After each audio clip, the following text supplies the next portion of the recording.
In this video, I'm going to show you how to edit like Johnny Harris, and I saw this really cool 3D soldier and I thought I have to recreate this. We're going to customize the character, we're going to change the shading, and we're even going to create a whole scene. I'm going to use Blender for this and I'm going to show you the exact steps to get this end result. Now let's jump into it. Let's start out with the 3D model, and we have this cool soldier, and you can download this one in the description. I'll just link you the file, and the only thing we have to do is press the download button and download the FBX. Now we're here in Blender, and basically this is the first thing you see when you go to File, New, General. I'm gonna delete these objects by just selecting them and hitting Shift X to delete them. And now let's drag in our soldier. Just bloop. There we go. I'm going to disable the animation because we're going to animate it ourselves. The rest of these settings I'm going to keep the same, except the scale I'm going to set it to 0.1 because I already know this object is way too big. Press on Import X and there we go. We have our soldier, and as you can see, the bones, basically these things that we can animate later on,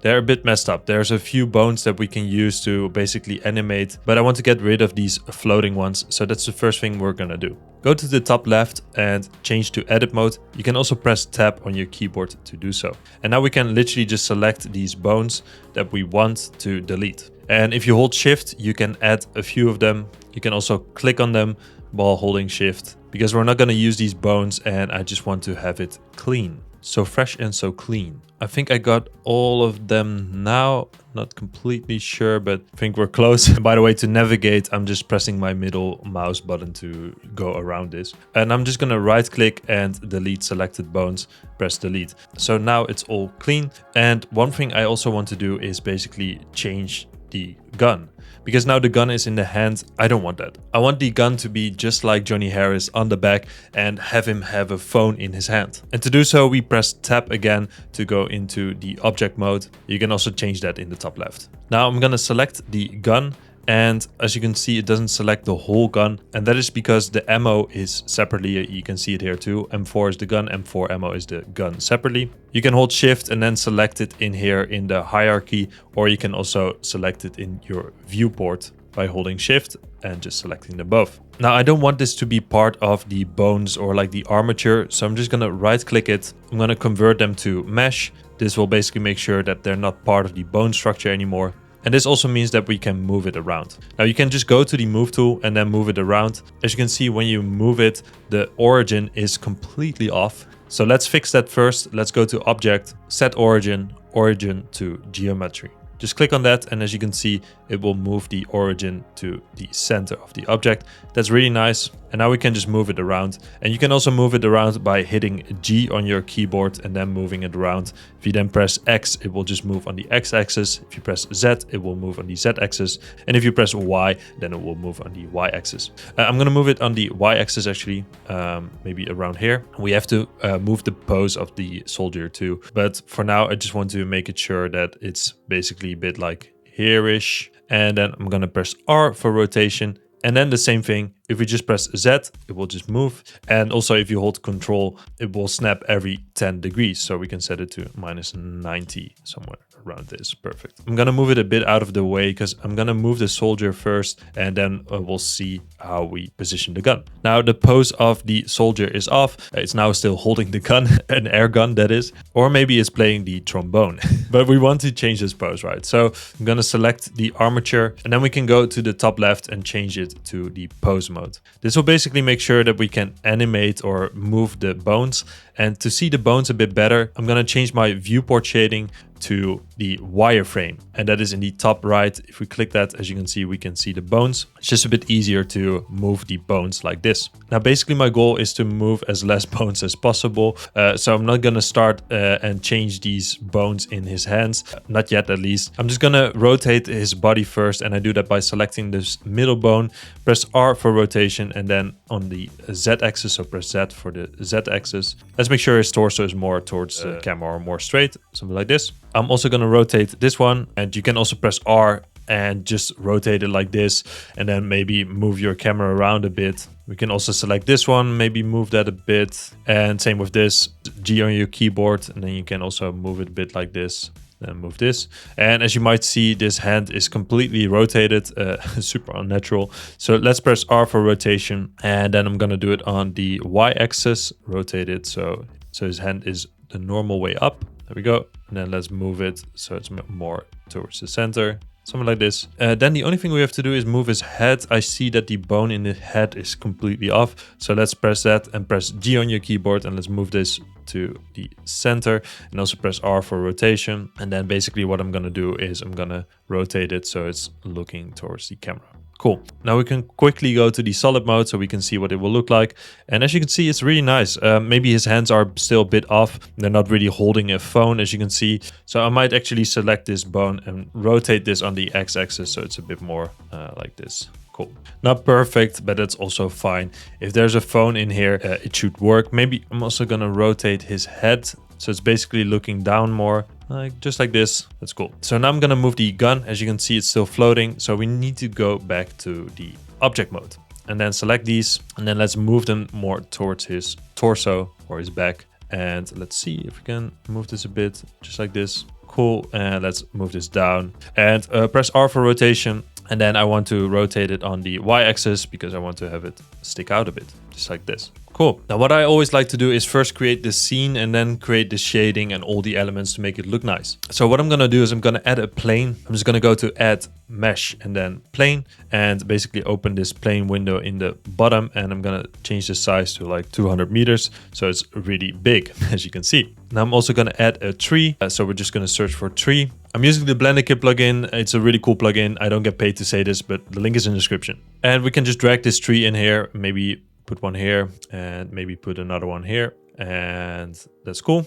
Now maybe we're also going to search for a big rock. And let's see if we can import something. This one looks quite big. That's nice. We can move this. And this will all be really out of focus anyway. So it doesn't matter if this doesn't look really good. We can also even scale it by pressing S on our keyboard. Maybe moving it like this. Cool. Now for the phone, I'm just going to use one of these. Let's see if we can get this in. There we go. It's a bit too small. Just press S to scale it up. R to rotate it on the Z axis. And let's try to squeeze it in here. R, pressing R and then X. And then maybe R and then Z. And then maybe R and then Y. Something like this. Squeeze it in those hands. Let's see. There we go. Maybe we need to open the thumbs a bit, perfectionize it a bit later, but I think it should work. Cool. And now the exciting step, and that is making it look good. And to make it look good, we need to change the shading. So as you can see, it now has some shading on it, and that's cool. But we actually want them to be all the same color.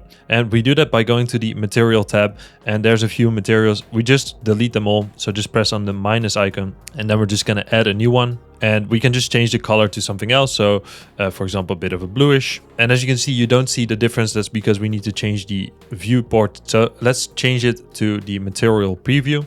And here we go. We see our soldier in a cool color. Now, as you might notice, the gun is gone and the phone is also not the right color. Let's copy this base color. And I do that by just going to the hex code, and let's just copy this over. And I'm going to do the same. And I'm going to paste it on this. Basically, I'm going to remove this too. I'm also just going to create a new principled BSDF, and let's change the base color of this. Let's paste that so it's exactly the same color. The only thing we have to do is go to the gun and do the same thing. So remove the material, create a new material, and let's paste the base color here too. Bloop. And let's do the same for the ammo. There we go. Cool. As you can see, we're really getting somewhere. Now, what I also want to do is make sure that these trees in the background, let's remove the texture of that. And you can actually add a new texture on this. Let's just keep that white, and the same with this one. Maybe I'm gonna make it a bit more gray later on, but basically you want it to look just really gray. That's the look we're going for. Let's do the same with the rock. Let's also add a new texture to that. So cool. Now for the lighting, there's a few things we can do. I'm just gonna go to add light, and then I'm gonna add a sunlight. Now you won't see this yet. Let's go to the rendered view so we can see what the light is doing. Now you might notice that the lighting looks a bit weird. We can increase these samples in the render settings, but we can also change our render engine to cycles quickly. And for the cycle settings, just disable the noise threshold and the noise threshold also in the render settings. And I'm just dialing down the samples to really low, something like 32, just so my computer doesn't explode. Now it already looks really cool in my opinion. I'm first going to go to the world properties, and I'm going to change the background color to a lighter color. This will also influence the scene lighting. So we might have to dial down the sun. We can also disable it, but I actually don't mind it. I think it's actually quite cool if we have it influence it. Don't make it fully white, because then, as you can see, it will be really, really bright. Maybe we're gonna make it like around here, so it's like a bit like light grayish. And then we can click on the sun, we can change the data here, and we can dial down maybe the angle a bit, and also the strength, not too much, but maybe something like this. That looks really dope. Now let's add a camera. Let's go to add camera and go to the object and go to the object properties. I'm gonna just type in the X rotation on 90 degrees, the Y rotation on 0, and the Z rotation also on 0. And now we can just move this camera to the back. Let's move it up a bit. Let's move it so it's like around here-ish. Maybe move it up a bit. We can always change this later. Press 0 to see what the camera is viewing. And this already looks cool. Let's move it a bit more to the left, and let's move it a bit more to the back. Something like this. Cool. One thing I noticed is that the left tree is not in the frame. So let's select that and let's move this. And now I'm going to select the camera again. I'm going to go to the camera data properties, and I'm going to enable the depth of field. Let's click on the eyedropper and select our soldier, and change the aperture to something low like 1.0. And that will make the background more blurry. We can also increase the shadow depth of field by increasing the focal length and then basically moving the camera a bit more backwards, maybe something like this. And then we can already animate it now that we're in the object property. Anyway, we can set a keyframe for the Y property. You can also use auto keying for this.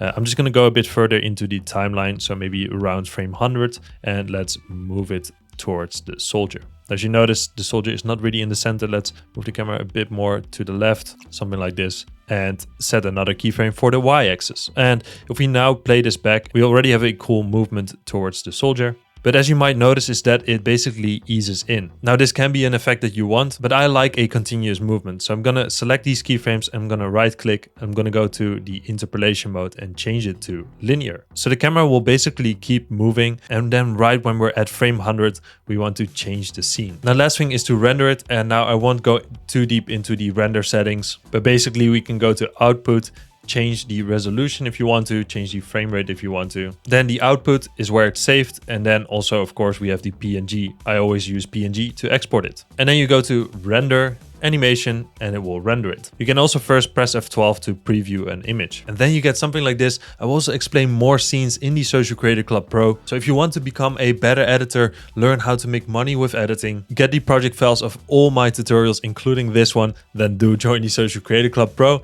Again, link is in the description. And of course, don't forget to subscribe. I also want to thank you for watching. I really appreciate all the support. And then I'll see you in the next one. Bye bye.